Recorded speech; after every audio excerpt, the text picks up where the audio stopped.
മനുഷ്യനടയാളപ്പെടുത്തിയ അതിരുകളറിയാത്തൊരു സഖ്യപുത്രൻ. കുറുകിയ കൊമ്പ്, ഉരുണ്ടുകൂടിയ ഉടൻ, ആനയും മനുഷ്യനും പോരടിക്കുന്ന ഹസൻ ജില്ലയിൽ പിറവി. തോട്ടങ്ങളിൽ നിലയുറപ്പിക്കുകയും വെള്ളം കണ്ടാൽ കുട്ടിയെപ്പോലെ തുള്ളിച്ചാടുകയും ചെയ്യും.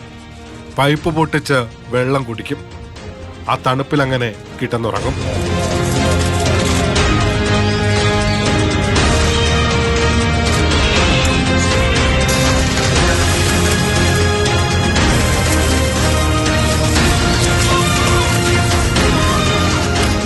അവനെ നാട്ടുകാർ വിളിച്ചു തണ്ണീർ കൊമ്പൻ. ആ കുട്ടിക്കൊമ്പിൽ മനുഷ്യന്റെ ചോരയുടെ പാടുകളില്ല, ചവിട്ടിമതിച്ചതിൽ പൊറുക്കാനാകുന്ന പിഴവുകൾ മാത്രം. എങ്കിലും നാടുകടത്താനായിരുന്നു വിധി. ജനുവരി 16-ന് കർണാടക വനംവകുപ്പ് പിടികൂടി മൂലഹള്ളി വനമേഖലയിൽ തുറന്നുവിട്ടു. സ്വന്തം നാട്ടിലെ പ്രശ്നം മറ്റൊരു സംസ്ഥാനത്തിന്റെ അതിൽ കൊണ്ട് തള്ളി കൈയൊഴിയുന്ന കർണാടകത്തിന്റെ ഓപ്പറേഷൻ തണ്ണീർ.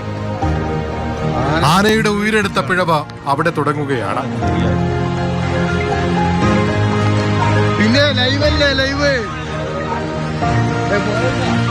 വ്യാഴാഴ്ച രാത്രിയോടെ ആന മുത്തങ്ങയിലെത്തി. തലപ്പുഴ സ്റ്റേഷൻ പരിധി കടന്ന പിറ്റേന്ന് പുലർച്ചെയോടെ മാനന്തവാടിയിലെ ജനവാസ മേഖലയിൽ.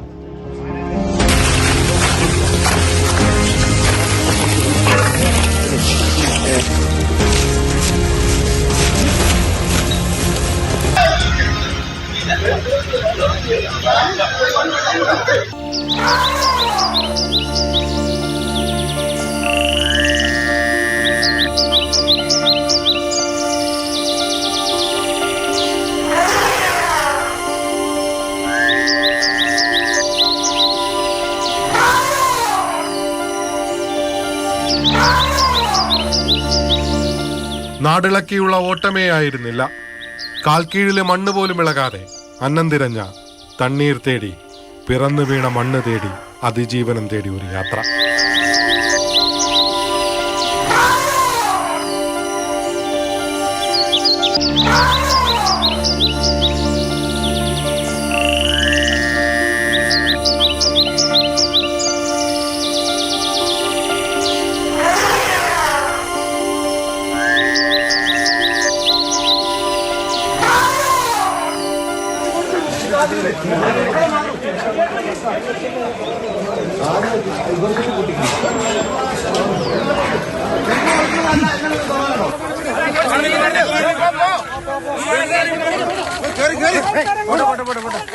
കാട്ടാനയെ കണ്ട് നാട് വിറച്ചു. നാട്ടിൽ നിരോധനാജ്ഞ പ്രഖ്യാപിച്ചു. മരണത്തിലേക്ക് കേരളത്തിന്റെ ഓപ്പറേഷൻ തണ്ണീർ.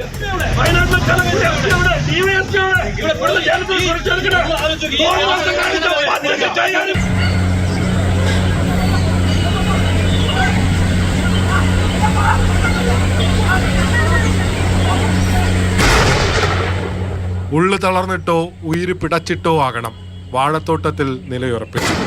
പടക്കമെറിഞ്ഞിട്ടും കൊമ്പനിളകിയില്ല. വരാൻ പോകുന്ന മരണത്തെ നേരിടാൻ തണ്ണീർ ഒരുങ്ങിയിരുന്നു.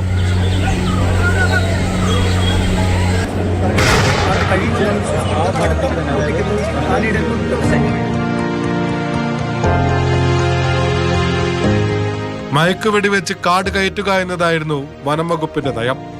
20 ദിവസം മുമ്പ് വെടിയേറ്റ ഒരു കാട്ടാനയുടെ ആരോഗ്യം പോലും പരിശോധിക്കാതെ നിറയൊഴിച്ചു.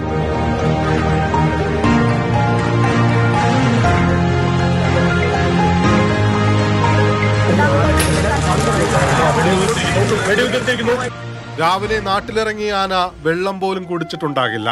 ഉടലിലെ വെള്ളം ഊറ്റിയെടുത്ത മരുന്ന് പ്രവർത്തിച്ചു തുടങ്ങി. മയക്കം വിടാതിരിക്കാൻ വീണ്ടും ബൂസ്റ്റർ ഡോസ്.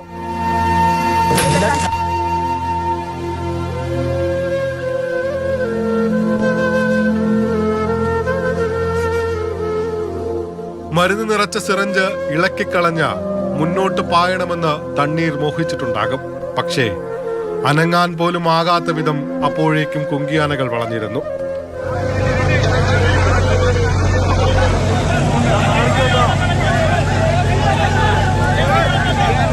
ചെറുത്തുനിൽപ്പില്ലാതെ ലോറിയിലേക്ക് അവൻ സ്വയം നടന്നു നീങ്ങി. മരണത്തിലേക്ക് യാത്രയാക്കാൻ ഞാനില്ലെന്ന ഭാവത്തിൽ വിക്രം അവസാന നിമിഷം തിരിഞ്ഞു നിന്നു.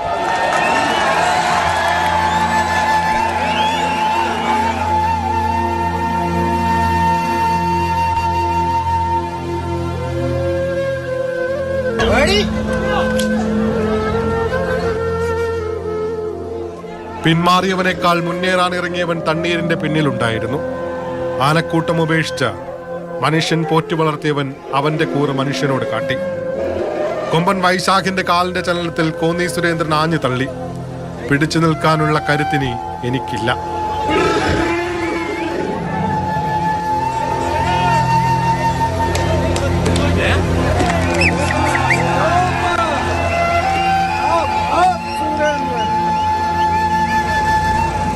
കർണാടകത്തിലെ കാട്ടിൽ പിറന്നവൻ മരിക്കാനായി വീണ്ടും അതേ മണ്ണിലേക്ക്.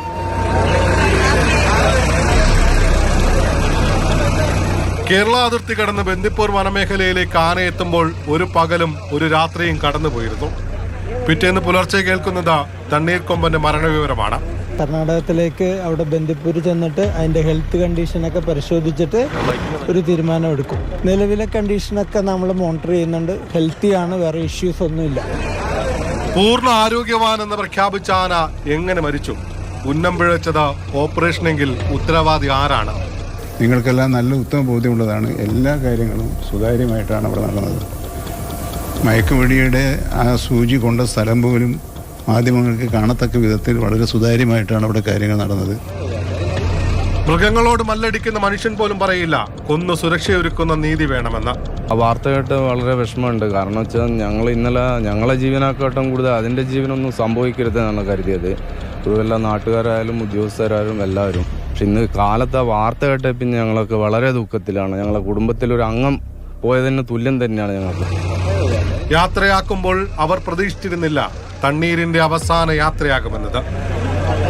ഇന്നലെ എങ്ങനെയെങ്കിലും ഇതിനെ ഒന്ന് രക്ഷപ്പെടുത്തി കൊണ്ടുപോകാൻ മതി എന്നുള്ള ഒറ്റ പ്രാർത്ഥന ഇന്നലെ ഉണ്ടായിരുന്നു. പക്ഷെ ഇന്ന് രാവിലെ എൻ്റെ വാർത്ത അറിഞ്ഞു നോക്കുമ്പോൾ അതിയായ ദുഃഖമുണ്ട്. വേറെ ഇപ്പം എന്ത് പറയാനാ, പോയത് പോയി. രക്ഷകരാകേണ്ടവരാണ് മരണവഴി ഒരുക്കിയതെന്ന് മൃഗസ്നേഹികൾ വാദിക്കുന്നു. ഈ ആനയെ വാഹനത്തിലേക്ക് കയറ്റുന്ന സമയത്ത് കുങ്കിയെ ഉപയോഗിച്ച് പ്രഷർ കൊടുക്കുന്ന ഒരു വീഡിയോ ശകലം കണ്ടിട്ടുണ്ടായിരുന്നു. തിയററ്റിക്കലി പറയുന്ന ഒരു കാര്യം എന്താണെന്ന് വെച്ച് കഴിഞ്ഞാൽ ഈ ബാക്കിൽ നിന്ന് ലോഡ് ചെയ്യുന്ന ആന തല താഴ്ത്തി മസ്തകം കൊണ്ട് തള്ളി കയറ്റാനേ പാടുള്ളൂ, ഒരിക്കലും കുത്താൻ പാടില്ല. കാരണം ബാക്കിൽ കുത്തിക്കഴിഞ്ഞാൽ അത് ഉണ്ടാക്കുന്ന മുറിവുകൾ ഉണങ്ങാൻ ബുദ്ധിമുട്ടാണ്. മയക്കാനുള്ള മരുന്ന് നിറത്തോക്കിൽ വെടിവെച്ച് കയറ്റുമ്പോൾ കുറച്ച് ശ്രദ്ധ. മാനദണ്ഡങ്ങൾ സൗകര്യം പോലെ മറക്കാനുള്ളതല്ല. കരിയുടെ ജീവനെടുക്കുന്ന കരുത്തുണ്ട് മയക്കുവെടിയിൽ നിറച്ച മരുന്നിന്. അതുകൊണ്ട് തന്നെ കേന്ദ്ര നിർദ്ദേശങ്ങൾ, കേന്ദ്ര മാനദണ്ഡങ്ങളെല്ലാം തന്നെ നിർബന്ധമാണ്, അത് പാലിക്കപ്പെടേണ്ടതുമാണ്.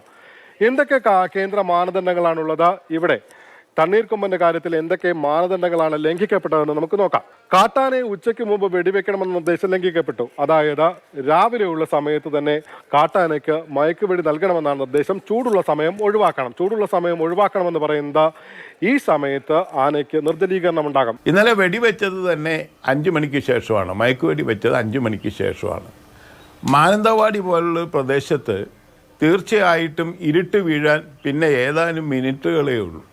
അങ്ങനെയുള്ളൊരു സമയത്ത് അതിനെ ഡ്രൈവ് ചെയ്ത് വനത്തിനുള്ളിലേക്ക് കടത്തിവിടാൻ ശ്രമിക്കാതെ എന്തിനാണ് ധൃതി പിടിച്ച് മയക്കുവെടി വയ്ക്കാനുള്ള തീരുമാനമെടുത്തത്?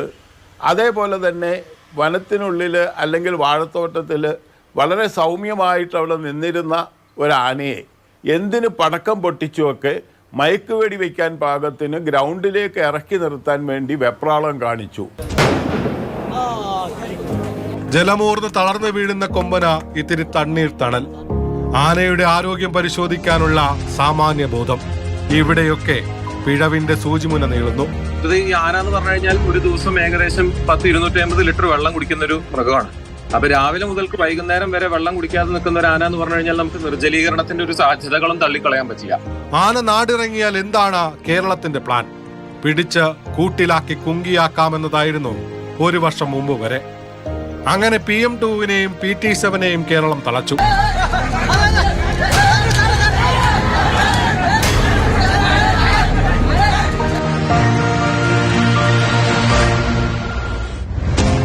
കഴിഞ്ഞ വർഷം ജനുവരി ആദ്യ ആഴ്ച തമിഴ്നാട് ഗൂഡല്ലൂരിന്റെ ഉറക്കം കെടുത്തിയ അരിസിരാജയെ പിടികൂടി റേഡിയോ കോളർ ഘടിപ്പിച്ച കേരള അതിരിൽ തുറന്നുവിട്ടു.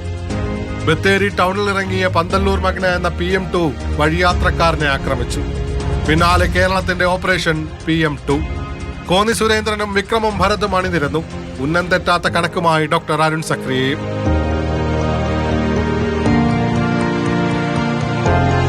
PM2 മുത്തങ്ങയിലെ ആനക്കൂട്ടിലുണ്ട്. ദിവസങ്ങൾക്കുള്ളിൽ അടുത്ത ഓപ്പറേഷനാണ് ഒരുക്കിയത്. യാത്ര പാലക്കാട്ട് ധോണിയിലേക്കാണ്. നാട്ടുകാരുടെ ഒച്ചപ്പാട് കൂസാത്ത, ലൈറ്റ് അടിച്ചാൽ ആ ദിശയിലേക്ക് ഓടിയെത്തുന്ന പാലക്കാട് ടസ്കർ PT7നെ കൂട്ടിലാക്കാൻ. ജനുവരി 22-ന് പുലർച്ചെ ആനയ്ക്ക് മാനദണ്ഡങ്ങൾ പാലിച്ച് മയക്കുവെടി നൽകി. പിന്നെ കൂട്ടിലേക്ക്.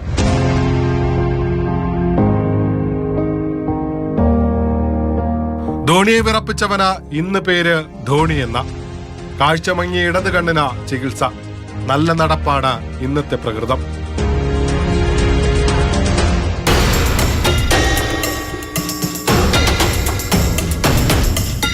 കുങ്കിയാകാനുള്ള ഇവരുടെ യാത്ര തടഞ്ഞ കരിയുടെ അടുത്തേക്കാണ് പിന്നെ ചിന്നക്കനാലിന്റെ അരിക്കൊമ്പൻ, കോടതി കയറിയ കരിവീരൻ.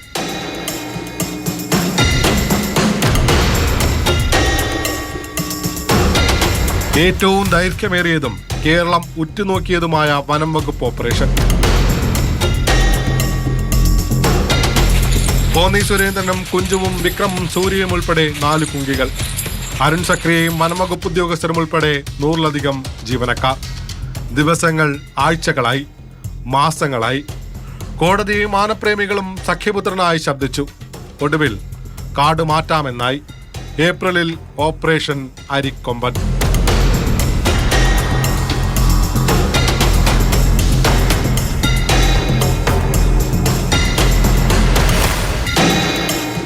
കരുത്തിന്റെ കരിയാട്ടത്തിൽ മഴമേഘങ്ങൾ പെയ്തിറങ്ങി. മേഞ്ഞു നടന്ന പുൽത്തകിടിയിൽ നിന്ന് മഴക്കാടിലേക്ക്.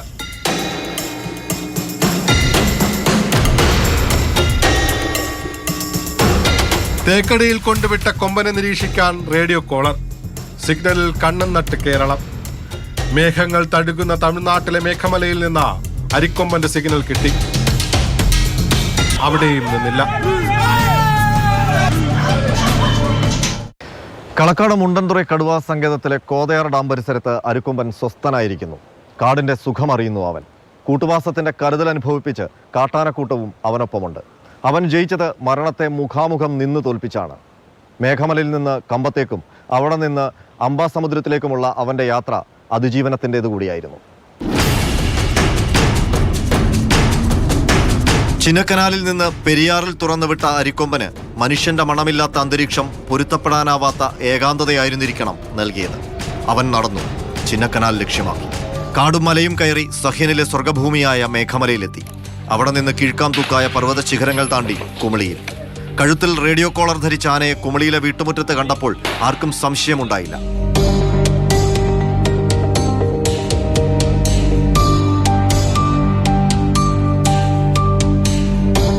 അതരിക്കൊമ്പൻ തന്നെ. കുമളിയിൽ തനിസ്വരൂപം വീണ്ടും പുറത്തെടുത്തു. റേഷൻ കട തകർത്തു. അരിക്കൊമ്പൻ யானை ஊருக்குள் சுற்றித் திரிவதால் தயவு செய்து பொதுமக்கள் யாரும் வீட்டை விட்டு வெளியே வர வேண்டாம் என இதன் மூலம் അറിയിക്കപ്പെടുகிறது. പിന്നെയും അവൻ നടന്നു, വനത്തിന്റെ അതിരറ്റങ്ങൾ ഭേദിച്ച് കമ്പം ടൗണിന്റെ നടുവിൽ. അന്ന് നേരം പുലർന്നത് അരിക്കൊമ്പൻ കമ്പത്തെ ഇടുങ്ങിയ തെരുവുകളിലൂടെ വാലു ചുരുട്ടി തുമ്പി വളച്ചോടുന്ന കാഴ്ചയുമായാണ്. ആ ഓട്ടത്തിനിടയിൽ തന്റെ മുന്നിൽ മരണഭയം കൊണ്ട് പരിഭ്രാന്തയായ വൃദ്ധയെ അവൻ വെറുതെ വിട്ടു. അതൊരു അത്ഭുത കാഴ്ചയായി.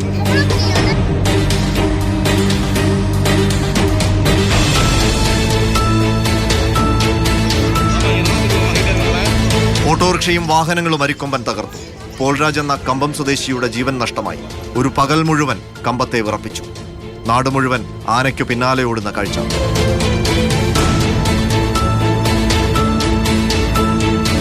രാത്രിയോടെ ടൗണിൽ നിന്ന് സമീപത്തെ കാട്ടിലേക്ക് കയറിയെങ്കിലും തുടർ ദിവസങ്ങളിലും അരിക്കൊമ്പന്റെ സാന്നിധ്യം ഭീഷണിയായിരുന്നു കമ്പത്ത്. സുരുളിപ്പെട്ടിയിൽ കുങ്കിയാനകളെ അടക്കം തയ്യാറാക്കി തമിഴ്നാട് വനം വകുപ്പ് കാത്തുനിന്നു. അരിക്കൊമ്പൻ ഇനി ജനവാസ മേഖലയിൽ കടന്നാൽ പിടികൂടാൻ വേണ്ടി. പൂശനാമ്പട്ടിക്കും ഷൺമുഖാനന്ദ നദിക്കുമിടയിലായിരുന്നു അരിക്കൊമ്പന്റെ വിഹാരം. ഈ പ്രദേശത്ത് നിരോധനാജ്ഞ പ്രഖ്യാപിച്ചു. ക്ഷീണിതനായി കാണപ്പെട്ട അരിക്കൊമ്പന് ഇഷ്ടപ്പെട്ട അരിയും പഴക്കുലയും തമിഴ്നാട് വനം വകുപ്പ് നൽകി. 10 ദിവസത്തിന് ശേഷം പൂശനാമ്പട്ടിയിലെ പെരുമാൾ കോവിലിന് പിന്നിലുള്ള കുന്നിറങ്ങി ജനവാസ കേന്ദ്രത്തിലേക്ക് അരിക്കൊമ്പനെത്തി. മിഷൻ അരസിക്കൊമ്പൻ ആരംഭിച്ചു. രാത്രി 12:30 റോഡിന് സമീപത്തുള്ള വാഴത്തോപ്പിൽ വെച്ച് മയക്കുവെടി വെച്ചു. ഉദയൻ, മുത്തു, സ്വയംഭൂ എന്നീ കുങ്കിയാനകളുടെ സഹായത്തോടെ വനം വകുപ്പ് ലോറിയിൽ കയറ്റി. നാട് കടത്താനുള്ള ആലോചനകൾ ഉന്നത തലങ്ങളിൽ പുരോഗമിച്ചു. നേരം പുലർന്നപ്പോൾ മാത്രമാണ് അരസിക്കൊമ്പൻ എന്ന അരിക്കൊമ്പനെ മയക്കുവെടി വെച്ച കാര്യം നാട്ടുകാരറിഞ്ഞത്. എന്നാൽ അരിക്കൊമ്പനെ എങ്ങോട്ടാണ് മാറ്റുന്നതെന്ന് തമിഴ്നാട് വനംവകുപ്പ് രഹസ്യമാക്കി വെച്ചു. തേനിയിൽ നിന്ന് പുറപ്പെട്ട ലോറി മധുരഭാഗത്തേക്ക് നീങ്ങിയപ്പോൾ മാത്രമാണ് അംബാസമുദ്രത്തിലെ കളക്കാട് മുണ്ടൻതുറയാണ് അരിക്കൊമ്പന്റെ നല്ല നടപ്പിന് തമിഴ്നാട് കണ്ടെത്തിയ മേഖല എന്ന വിവരം പുറത്തറിയുന്നത്. അരിക്കൊമ്പനുമായി ലോറി തെക്കോട്ട് യാത്ര തിരിച്ചു. തുടർച്ചയായി മയക്കുമരുന്ന് ഡോസ് ഏറ്റതിന്റെ ക്ഷീണം മുഴുവനും ആ ഗജരാജനെ തളർത്തിയിരുന്നു. തമിഴ്നാടിന്റെ തീക്ഷ്ണമായ ചൂട് മുഴുവൻ ഏറ്റുവാങ്ങിയായിരുന്നു അരിക്കൊമ്പന്റെ യാത്ര. ലോറിയിൽ പലപ്പോഴും ഇരിക്കാൻ ശ്രമിക്കുന്ന അരിക്കൊമ്പനെ വടികൊണ്ട് കുത്തി എഴുന്നേൽപ്പിക്കുന്ന ക്രൂരത.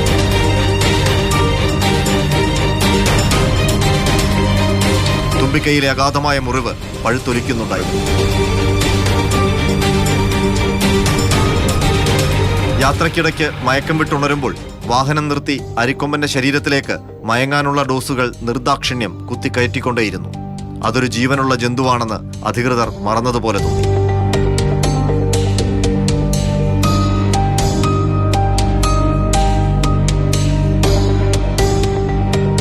വൈകുന്നേരം അംബാസമുദ്രം ടൗണും പിന്നിട്ട് കളക്കാട് മുണ്ടൻതുറയും മണിമുത്താർ അണക്കെട്ടിന്റെ പരിസരത്തെത്തുമ്പോഴേക്കും ആന അവശനായി തീർന്നിരുന്നു. പിന്നീട് വനംവകുപ്പ് ഉദ്യോഗസ്ഥർ മാത്രമായിരുന്നു അരിക്കൊമ്പനെയും കൊണ്ട് ഉൾവനത്തിലേക്ക് പോയത്. മാഞ്ചോലെ വനമേഖലയും കടന്ന് അപ്പർ കോതയാർ ഡാമിന്റെ പരിസരത്താണ് ആനയെ സ്വതന്ത്രമാക്കിയത്. ആന കോതയാർ ഡാം പരിസരത്ത് നിൽക്കുന്ന വിദൂര ദൃശ്യം പുറത്തു വന്നപ്പോൾ മാത്രമാണ് പൊതുസമൂഹത്തിന് അല്പം ആശ്വാസമായത്. പ്രിയപ്പെട്ട അരിക്കൊമ്പൻ സകല യാതനകളും സഹിച്ച് അതിജീവിച്ചിരിക്കുന്നു. കഴിഞ്ഞ 9 മാസമായി അരിക്കൊമ്പൻ കോതയാർ ഡാം പരിസരത്തുണ്ട്. അധികം ചൂടില്ലാത്ത മേഖല, ഇഷ്ടം പോലെ തീറ്റയും വെള്ളവും. ആദ്യകാലങ്ങളിൽ ഒറ്റയാനായി മാറി നിന്ന അരിക്കൊമ്പൻ ഇപ്പോൾ ആനക്കൂട്ടങ്ങളുമായി ഇണങ്ങിത്തുടങ്ങിയിട്ടുണ്ടെന്നാണ് തമിഴ്നാട് വനംവകുപ്പ് പറയുന്നത്. ഇന്ന് തമിഴ്നാട് വനംവകുപ്പിന്റെ ഉദ്യോഗസ്ഥരുമായി ബന്ധപ്പെടുമ്പോൾ കോതയാർ ഡാം റിസർവോയറിന്റെ വടക്ക് ഭാഗത്ത് അരിക്കൊമ്പൻ നിൽക്കുന്നുവെന്നാണ് അറിയാൻ കഴിഞ്ഞത്. അവൻ മനുഷ്യരെ മറന്നിരിക്കുന്നു. റേഷൻ കടയും അരിയുമൊക്കെ മറന്നിരിക്കുന്നു. അവൻ തനി കാട്ടാനയായിരിക്കുന്നു. വയനാട്ടിൽ തണ്ണീർക്കൊമ്പൻ ഏറ്റുവാങ്ങിയതിന്റെ ഇരട്ടി ദുരിതവും ക്രൂരതയും ഏറ്റുവാങ്ങിയ ആനയാണ് അരിക്കൊമ്പൻ. എന്നിട്ടും ആ ആന ജീവിച്ചിരിപ്പുണ്ടെങ്കിൽ അതവന്റെ കരുത്തുകൊണ്ട് മാത്രമാണ്. അതാണ് അരിക്കൊമ്പൻ.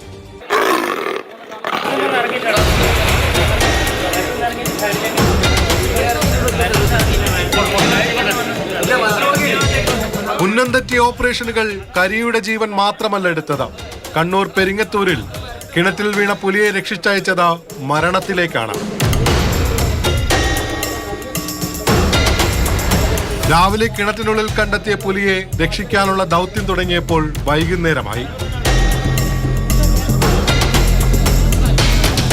10 മണിക്കൂറിലേറെ പുലി ആഴങ്ങളിൽ കഴിഞ്ഞു.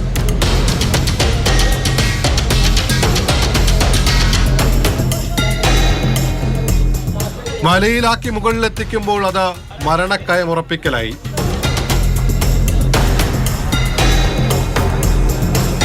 പിന്നെ അധിക സമയം വേണ്ടി വന്നില്ല മരണം സ്ഥിരീകരിക്കാൻ. പോസ്റ്റ്മോർട്ടത്തിൽ ആന്തരിക രക്തസ്രാവമാണ് മരണകാരണം.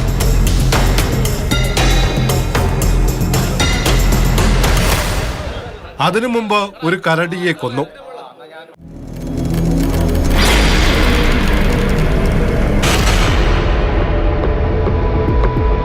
കഴിഞ്ഞ ഏപ്രിൽ 20-ന് തിരുവനന്തപുരത്തിന്റെ മലയോര മേഖലയിൽ ഒരു കരടി കാടിറങ്ങി. രാത്രി 12 മണിയോടെ വെള്ളനാട് കണ്ണമ്പള്ളിയിലെ അരുണിന്റെ വീട്ടിൽ കരടിയെത്തി. കൂട്ടിൽ നിന്നും കോഴിയെ പിടിക്കാനുള്ള ശ്രമത്തിനിടെ 45 അടി താഴ്ചയുള്ള കിണറ്റിലേക്ക് കരടി വീണു. കരടിയെ കരകയറ്റാൻ ശ്രമം ആരംഭിക്കുന്നത് രാവിലെ. ഈ സമയം അത്രയും ഏറെ കഷ്ടപ്പെട്ട് കിണറിന്റെ വശങ്ങളിൽ അള്ളിപ്പിടിച്ചും നീന്തിയും മുങ്ങിപ്പോകാതിരിക്കാനുള്ള തത്രപ്പാടിലായിരുന്നു കരടി. കരടിയെ വലയിട്ട് പുറത്തെത്തിക്കാനായിരുന്നു ആദ്യ നീക്കം. കരടി വല തട്ടി മാറ്റിയതോടെ മയക്കുവെടി വെച്ചു.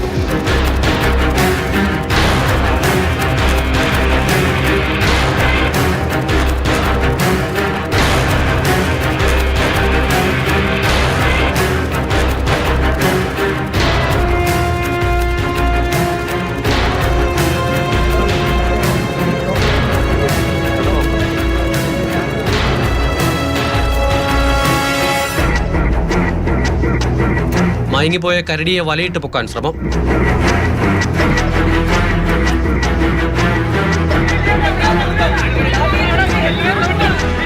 വലയിൽ നിന്നും വഴുതിപ്പോയ കരടി 6 അടിയിലേറെ വെള്ളത്തിന്റെ ആഴങ്ങളിലേക്ക് മുങ്ങിത്താഴ്ന്നു.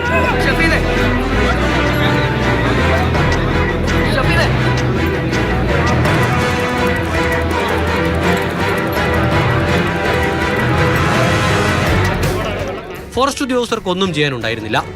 വെള്ളത്തിൽ കിടക്കുന്ന ജീവിയെ മയക്കുവെടി വെക്കുമ്പോൾ സ്വീകരിക്കേണ്ട മുൻകരുതലുകൾ ഇവിടെ കണ്ടില്ല.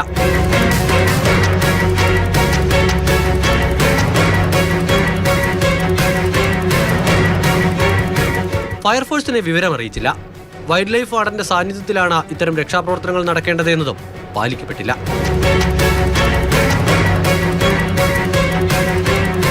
മയക്കുവെടിയേറ്റ കരടി മുങ്ങാനുള്ള സാധ്യത മുൻകൂട്ടി കാണാനായില്ല. കിണറിന്റെ ആഴവും വെള്ളത്തിന്റെ അളവും മനസ്സിലാക്കുന്നതിലും ഗുരുതര പാളിച്ചുണ്ടായി. വെള്ളനാട്ട കരടി കിണറ്റിൽ ചാടി ആത്മഹത്യ ചെയ്തതല്ല. വനം വകുപ്പ് വെടിവെച്ച വെള്ളത്തിലിട്ട മുക്കിക്കൊന്നതാണ്. ആ സംഭവത്തിൽ വീഴ്ച വരുത്തിയവരെ രക്ഷിക്കാൻ സംഘടിതമായ ശ്രമമുണ്ടായി. ആർക്കെതിരെയും ഒരു നടപടിയും ഉണ്ടായില്ല. തണ്ണീർക്കൊമ്പന്റെ മരണകാര്യത്തിലും മാറ്റമില്ല. കാലിലെ മുഴ പഴുത്തു, ലിംഗത്തിലും മുറിവുണ്ടായിരുന്നു. മരണകാരണം ഹൃദയാഘാതമെന്ന പോസ്റ്റ്മോർട്ടം റിപ്പോർട്ടിൽ വിധിയെഴുതുന്നു. അതിലേക്ക് നയിച്ചത് നമ്മുടെ ഓപ്പറേഷൻ തണ്ണീരാണോ?